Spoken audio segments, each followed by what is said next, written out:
Alright, what's up guys? Today we are joined with Ricky Glaza and myself, Chris McNugget, and we're going to be talking about what we prefer in our skate setups. We're going to be talking about skateboards! Right. Yeah! Right. So, there's Derek over there. Hi Derek. He heard something about a skateboard. Yeah, he's cleaning things up over there.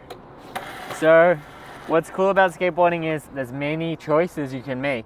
You know, not every skateboard is the same, and there's all these different sizes, different specifications to certain things, as well as different brands. So some people are very particular about what they like, some people don't care so much, some people don't even know that there's all these different things. So we're going to talk about ours and what we prefer. And yeah, basically it. I guess we should start with the board. You know, it's For sure. probably the most important part of the skateboard. So when it comes to the width of boards, I like 8/125s, you know, happy medium between 8.25 and 8. It's just perfect for me. So that's basically like an 1/8 of an inch bigger than an 8. What brand you like? Well, I'm currently skating for Braille skateboards, so I've been rocking these, and that's pretty much all I'm going to be skating from here on out as far as I can tell. But growing up, my favorite brand when I first started skating was World Industries. You know, I was just a big fan of the art, you know, Flame Boy, Wet Willie, shout out to those guys. Yeah. And yeah, I grew up skating actually 7.5s, you know, smaller boards, mini boards, because I was like this little nugget. So I need something smaller so I could, you know, do all these flip tricks and stuff like that. And at what age did you step it up? I think I was about 15, so I skated tiny boards. To what size? 7.75. See, like this is almost identical to me. Really? Yeah. That's crazy. And then when did you go to 8 or 8/125? I think when I was like a senior in high school.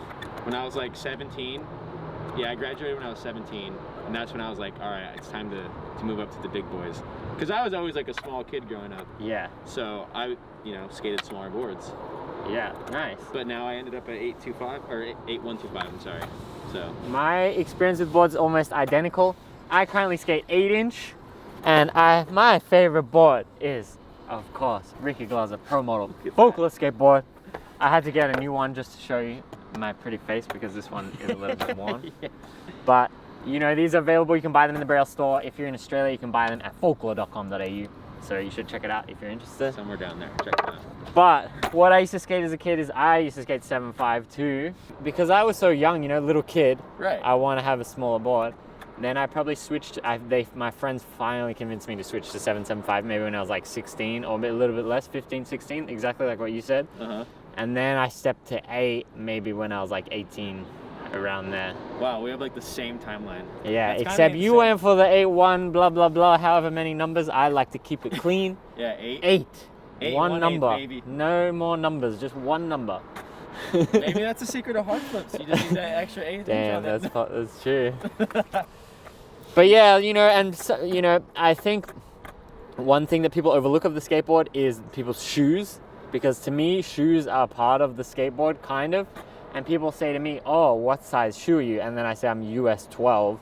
I'm like, "Whoa, that's like really big shoe. You should skate a 9-inch board." I'm like, "No, like, I want to skate an 8-inch board. I want to feel all the corners of it, feel like I can dominate over the board and do like difficult tricks." You know, there's no like end-all be-all answer to which board, which size. It's all about personal preference. So what I say to people is try different things, different combos, and then see what feels right for you and works for you. Exactly. And like with me, when I got up to bigger boards, I tried 8.25s. You know, I even tried an 8.5. Yeah. I tried 8s, and then one time I just tried an 8.125. I'm like, okay, this is perfect for me. Yeah. So I definitely recommend trying anything you can get your hands on and finding out what's best. I wouldn't just like pick one and just be like, okay, this is the end-all be-all. But you do you know. Definitely. Skateboarding is it's an art, so you got to pick your own tools to do your art. But see, look, this is where life gets complicated for 8.125, is because what size trucks do you use now? I never paid attention. Yeah. I have no idea what size trucks these are. Because I believe, you know, different manufacturers, they change the names of the sizes for each one, but effectively it's for each board size. So like I skate the trucks that are for 8-inch, so it's like exactly flush. Perfect. But then 8.125, I don't know if you want to have the trucks that are right for 8.25 or want to have the trucks that are right for 8. See, like I feel like you have 8-inch trucks. I always basically have trucks that are made for 8. Yeah, okay. So for me, the biggest thing when it comes to trucks is how low it is, you know, from the ground, or like, you know, the height of them. Yeah. I always prefer mid to low trucks, preferably low, but I think these are mids. I don't know. I just like being low to the ground. You know, mid to low to high, like some people get really into it, but sometimes it's not such a big deal. It's just like, for me, I don't really think too much about that, but I just love my crux trucks. They're my favorite for sure. And you know, it's interesting as well. It's like you can get so technical, and then you go into like the tightness of the trucks. Like, how tight are you going to have them? What kind of bushings are you going to have? Are they going to be facilitating loose or tight trucks? But for me, honestly, everyone thinks I have really loose trucks for some reason. I actually have them pretty tight.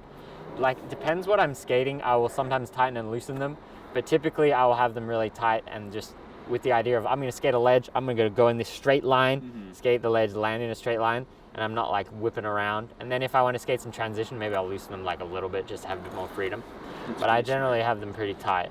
It's pretty smart that you'll change it at the spot, you know, for a certain type of skater. Yeah. Because for me, I kind of always just keep it like medium loose, because I like the little swervy, like kind of surfy style sometimes. But I also like some control, so I keep it closer to medium, but on the looser side.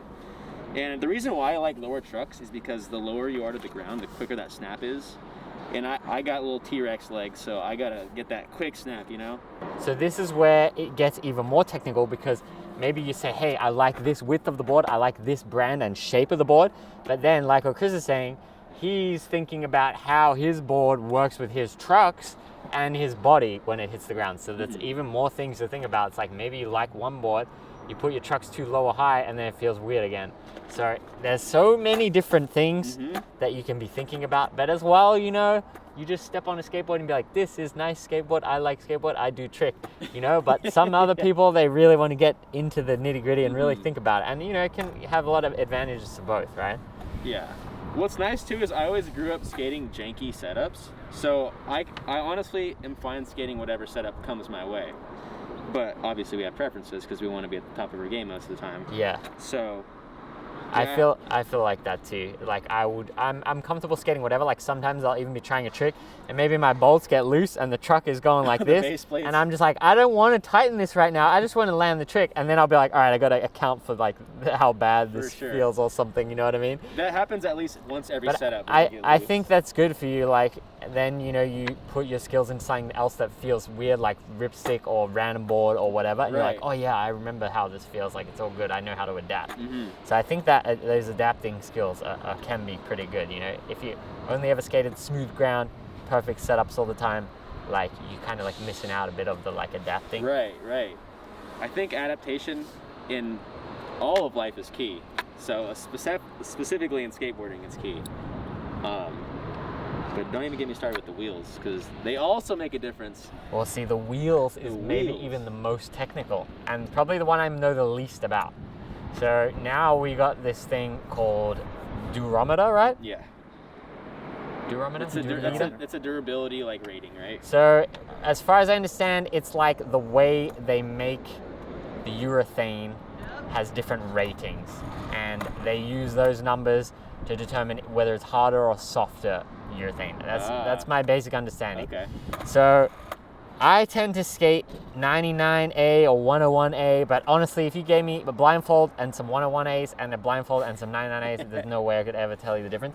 But what's interesting about that, right, is I skate size 53 millimeter wheels. Okay. If you give me size 52 millimeter wheels, straight away I'll be like, these wheels are smaller. You could tell. So it's crazy that like 1 millimeter you can tell.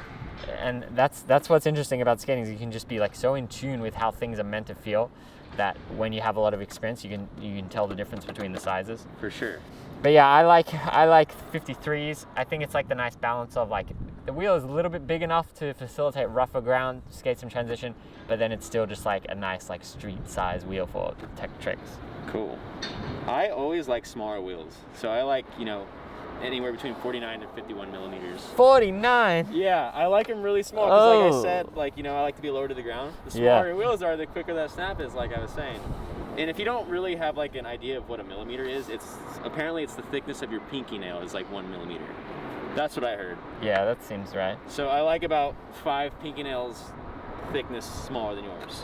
Yeah. As far as wheels go. But you know, if you're not in America and you like centimeters, you like meters, they know how millimeters go. Okay. Yeah, we're what, the imperial system? You guys use metric? Yeah. Yeah. I don't know. Why don't we use metric?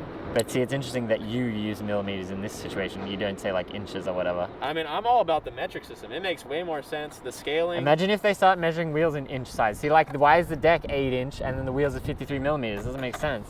That's a good point. But Yeah. what kind of brand wheels do you prefer? Like, what's your favorite? So I was getting a lot of Richter wheels, and I like those a lot. But then I've just been experimenting with a few other ones. So at the moment, I have Bones on. And I think next I'll maybe try some Spitfires and just, like what we were saying, just mix it up, you know. Yeah. See what's the pros and cons of all the different wheels.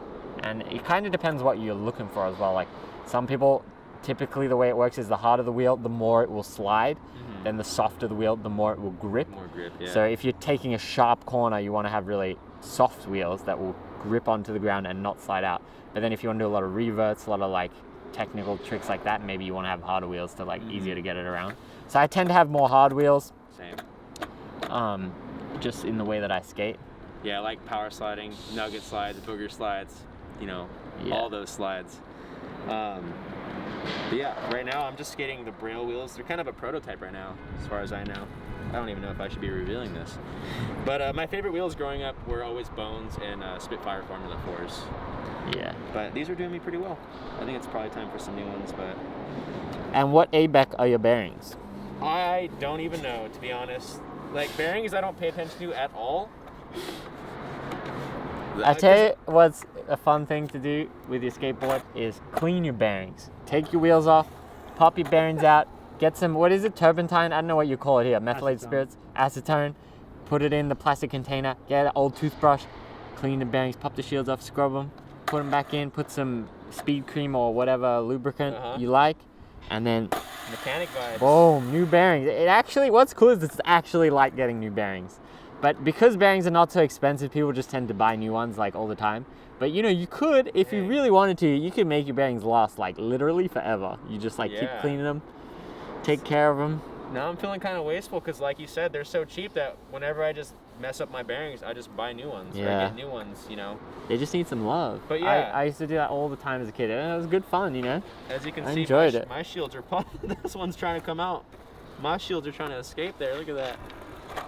And as far as I mean, I think it was more of a thing growing up. When I was growing up, people would always say, what are your ABEC bearings? And I was like, ABEC 3, 5, 7, and maybe 9. 9 was kind of like the mythical one. Right. But as far as I understand, is like that was something to do with the manufacturing of the ball bearings. And then it was like, I don't even know, like the quality of the circles or something, or like something like that. I don't actually know. Maybe in the comments they know. I don't think anybody actually knows. Yeah, but it wasn't really directly related to the speed in any way. It was just like the quality a little bit. So if you have ABEC 9, it's like more likely to go faster because the quality is like generally better. Yeah. And yeah, like maybe in the comments, let us know your board. What's your size? What shoes you got? What trucks for which board? Maybe if you got a unique setup too, let us know. Maybe you got a custom shape. We didn't even really talk about custom shapes. That's true. It's quite a popular topic in these, what do we call it, the 2020s? I call it the standard. What do we call this generation? This 10-year period? The 20s. The 20s? Dang, really? Wow. Well, in the 20s, man. But all right, well, in the 2000s to now, it's been like kind of popular that people are skating random shapes. And like you'll see, like I see on a board at the park that the nose was like this the other day. Like a dagger. Yeah, I was like, dang. But yeah, you know, some people like those custom shapes. I like the classic shape of a skateboard. I like it to always be the same. I don't want it to wear differently, where it's like the nose, like how's it gonna wear, you know? Right. But it's cool. Like it's cool to see that. I feel like there's more diversity now in the setups, whereas before it was just very similar. But yeah, there are some videos right there. Subscribe, like, leave a comment below. Let us know, what is your setup? What do you like about it? What's the coolest thing about it? And yeah, we want you to learn how to skateboard. We have everything you need at brailleskateboarding.com.